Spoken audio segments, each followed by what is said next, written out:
Hi friends, എല്ലാവർക്കും ദീപാവലി ആശംസകൾ. ഇന്ന് പാൽപ്പൊടി കൊണ്ട് പേട ഉണ്ടാക്കണം എങ്ങനെയാണെന്ന് നോക്കാം. ഇനി ഇതിന് വേണ്ട സാധനങ്ങൾ എന്താണെന്ന് നോക്കാം. ഒരു ബൗള് പാൽപ്പൊടി എടുത്തിട്ടുണ്ട്, ഒരു ബൗള് കണ്ടൻസ്ഡ് മിൽക്കും. ഇനി കണ്ടൻസ്ഡ് മിൽക്ക് ചേർത്തിട്ട് നമുക്ക് മധുരം പോരാന്ന് തോന്നുന്നുണ്ടെങ്കിൽ ചേർക്കാനായിട്ട് ഒരു 2 ടേബിൾ സ്പൂൺ പഞ്ചസാര പൊടിച്ച് വെച്ചേക്കുക. പൊടിച്ച് വയ്ക്കുന്നത് എന്താണെന്ന് വെച്ചാൽ അതിൽ ചേർക്കുമ്പോൾ പെട്ടെന്ന് അലിഞ്ഞ് ചേരാൻ വേണ്ടിയിട്ടാണ്. ഇനി 2 ടേബിൾ സ്പൂൺ നെയ്യ് വേണം. പാൽപ്പൊടി ഒന്ന് കലക്കിയെടുക്കാൻ വേണ്ടിയിട്ട് ഒരു 1/4 ബൗള് പാലെടുത്ത് വെച്ചിട്ടുണ്ട്. ഈ പാലിലാണ് ഇത് കലക്കിയെടുക്കേണ്ടത്. പാല് പച്ചപ്പാലായാലും കാച്ചിയ പാലായാലും കുഴപ്പമൊന്നുമില്ല. ഇനി ഏലക്കാപ്പൊടി ഒരു 1/4 ടീസ്പൂൺ വേണം. പിന്നെ വേണ്ടത് റോസ് എസൻസ് ആണ്. അത് ആവശ്യമുണ്ടെങ്കിൽ ചേർത്താൽ മതി. അത് ഒരു ഡ്രോപ്പേ ചേർക്കാൻ പാടുള്ളൂ. അധികമായി കഴിഞ്ഞാൽ വല്ലാത്തൊരു കുത്ത് ചൊവയുണ്ടാവും. അപ്പോൾ ഇനി ഇതെങ്ങനെ ഉണ്ടാക്കണമെന്ന് നോക്കാം. ഇനി ഒരു വലിയ ബൗളിലേക്ക് ആ പാൽപ്പൊടി ഇടുക. എന്നിട്ട് ആ പാല് കുറേശ്ശെ ഒഴിച്ച് നന്നായിട്ടൊന്ന് കലക്കിയെടുക്കുക. കട്ടയില്ലാണ്ട് കലക്കിയെടുക്കണം. ഇനി നമ്മളിത് ഒഴിച്ച് വരുമ്പോൾ നന്നായിട്ട് അതിൻ്റെ കൺസിസ്റ്റൻസി ശരിയായിട്ടില്ലെങ്കിൽ ഇത്തിരി കൂടെ ഒരു 2 ടേബിൾ സ്പൂണും കൂടെ പാല് ചേർക്കുന്നതുകൊണ്ട് കുഴപ്പമൊന്നുമില്ല.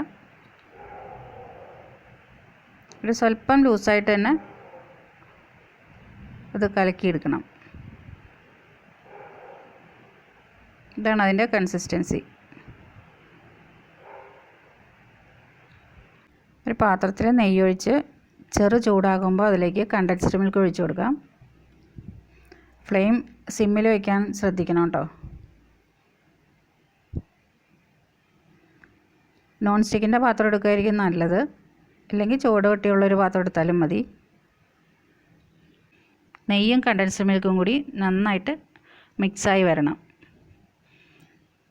നല്ലോണം ഇളക്കി കൊടുത്തുകൊണ്ടേ ഇരിക്കുക. അടിവശമൊക്കെ നന്നായിട്ട് ഇളക്കി കൊടുക്കുക. ഇപ്പോൾ നെയ്യും കണ്ടൻസ്ഡ് മിൽക്കും കൂടി നന്നായിട്ട് മിക്സായി വന്നിട്ടുണ്ട്. നെയ്യ് ഒട്ടും അതിന് മീതെ ഇങ്ങനെ കാണരുത്. അതുപോലെ നന്നായിട്ട് മിക്സ് ചെയ്തെടുക്കുക. ഫ്ലെയിം എപ്പോഴും സിമ്മിൽ തന്നെ വയ്ക്കണം. ഇനി അതിലേക്ക് പാലും മിൽക്ക് പൗഡറും കൂടി കലക്കി വെച്ച മിശ്രിതം അതിലേക്ക് ഒഴിച്ചു കൊടുക്കുക. എല്ലാം നന്നായിട്ട് മിക്സ് ചെയ്ത് കൊടുക്കണം. കണ്ടൻസ്ഡ് മിൽക്കും മിൽക്ക് പൗഡറും കൂടി നന്നായിട്ട് മിക്സായി കിട്ടണം. അതിൻ്റെ അടിവശമൊക്കെ നന്നായിട്ട് ഇളക്കി കൊടുക്കുക, അല്ലെങ്കിൽ അടി കരിഞ്ഞു പോവും. ഈ സമയത്ത് ടേസ്റ്റ് നോക്കിയിട്ട് നമുക്ക് മധുരം പോരാന്ന് തോന്നുന്നുണ്ടെങ്കിൽ എടുത്തു വെച്ച പഞ്ചസാര ഉണ്ടല്ലോ പൊടിച്ച് വെച്ചിരിക്കുന്നത്, അതിൽ നിന്ന് ആവശ്യമുള്ളത് ഇട്ട് കൊടുക്കുക.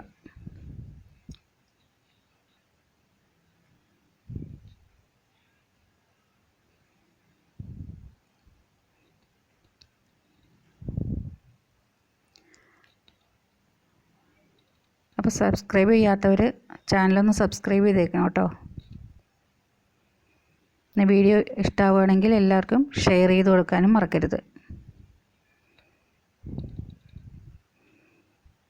എല്ലാവരും കമൻറ്റ് ബോക്സിൽ കമൻ്റ് ഇടാനും മറക്കല്ലേ.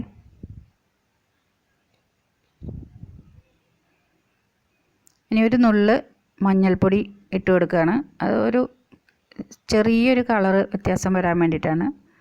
മഞ്ഞൾപ്പൊടിയുടെ ടേസ്റ്റ് ഒന്നും വരുമൊന്നുമില്ല. നിങ്ങൾക്ക് നിങ്ങളുടെ കയ്യിൽ കുങ്കുമപ്പൂ ഉണ്ടെങ്കിൽ അത് ഒരു 2 ടേബിൾ സ്പൂൺ പാലിൽ ഒന്ന് കുതിർത്തി വയ്ക്കുക, ചെറു ചൂട് പാലിൽ. എന്നിട്ട് ഈ സമയത്ത് അത് ഒഴിച്ചു കൊടുത്താൽ മതി. ഒരു നുള്ള് ഉപ്പും കൂടി ഇട്ട് കൊടുക്കുക, ആ മധുരം ഒന്ന് ബാലൻസ് ചെയ്യാനായിട്ട്. ഒരു 1/4 ടീസ്പൂൺ ഏലക്കാപ്പൊടി ഇട്ട് കൊടുക്കാം. ഇപ്പോൾ അത് കട്ടിയായിട്ട് തുടങ്ങിയിട്ടുണ്ട്. ഈ സമയത്ത് നമ്മൾ പ്രത്യേകം ശ്രദ്ധിക്കണം, അടി പിടിക്കാനുള്ള ചാൻസ് ഉണ്ട്. ഇനി ഒരു ഡ്രോപ്പ് റോസ് എസൻസ് ഒഴിച്ചു കൊടുക്കുകയാണ്. നിങ്ങൾ കുങ്കുമപ്പൂ ഉപയോഗിക്കുന്നുണ്ടെങ്കിൽ ഇതിൻ്റെ ആവശ്യമില്ല, എല്ലാം കൂടി ഉപയോഗിക്കേണ്ട കാര്യമില്ല. റോസ് എസൻസ് ആണെങ്കിൽ ഒരേ ഒരു ഡ്രോപ്പേ ഒഴിക്കാൻ പാടുള്ളൂ. കൂടുതലായി കഴിഞ്ഞാൽ ഭയങ്കര കുത്തായിരിക്കും.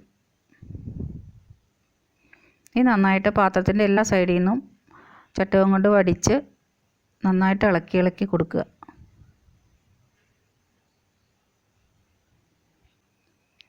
ഇതുപോലെ പാത്രത്തിൽ നിന്ന് വിട്ട് വരുന്ന രീതിയിലാവുമ്പോൾ അത് പാകമായി.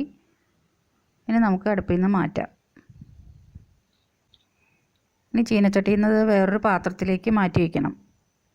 അല്ലെങ്കിൽ ചീനച്ചട്ടിയുടെ ചൂട് കൊണ്ട് അതിൻ്റെ അടി ചിലപ്പോൾ കരിഞ്ഞു പോകും.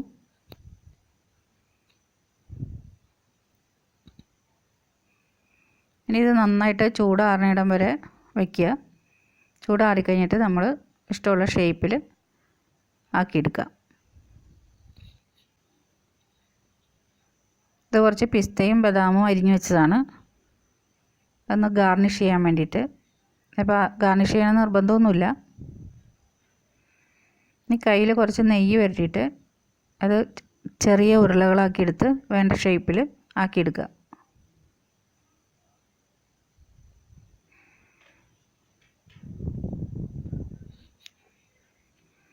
ഇത് ദിവാലി സ്പെഷ്യലായിട്ട് ചെയ്യുന്ന 3ാമത്തെ റെസിപ്പിയാണ് കേട്ടോ. ഇതിനു മുമ്പ് മൈസൂർ പാക്കും സേമിയ കേസരി ഇട്ടിട്ടുണ്ടായിരുന്നു. ആരെങ്കിലും ട്രൈ ചെയ്തോ? ട്രൈ ചെയ്തിട്ടില്ലെങ്കിൽ ട്രൈ ചെയ്ത് നോക്കണം കേട്ടോ. നന്നായിട്ട് ചൂടാറിയിട്ട് വേണം എടുക്കാൻ. ഇതിൻ്റെ പുറം തൊട്ട് നോക്കിയാൽ ചിലപ്പോൾ ചൂടുണ്ടാവില്ല, അകത്തോട്ട് ചിലപ്പോൾ ചൂടായിരിക്കും. എനിക്ക് ഇതെടുത്തപ്പോൾ എൻ്റെ കൈ പൊള്ളി, അതാണ് കൈ ചുമന്നിരിക്കുന്നുണ്ട്. ഈ ഷേപ്പിലാക്കി എടുത്തിട്ട് ബട്ടർ പേപ്പറോ എന്തായാലും വെച്ച് പൊതിഞ്ഞെടുക്കാമെന്ന് വെച്ചിട്ടാണ് ഇങ്ങനെ ആക്കിയെടുത്തത്. നമ്മളുടെ ഇഷ്ടത്തിനനുസരിച്ച് ഏത് ഷേപ്പും ആക്കാം.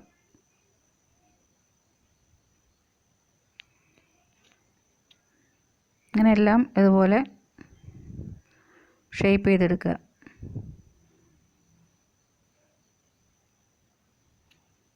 എന്നിട്ട് അത് വെച്ച് ഗാർണിഷ് ചെയ്യാം.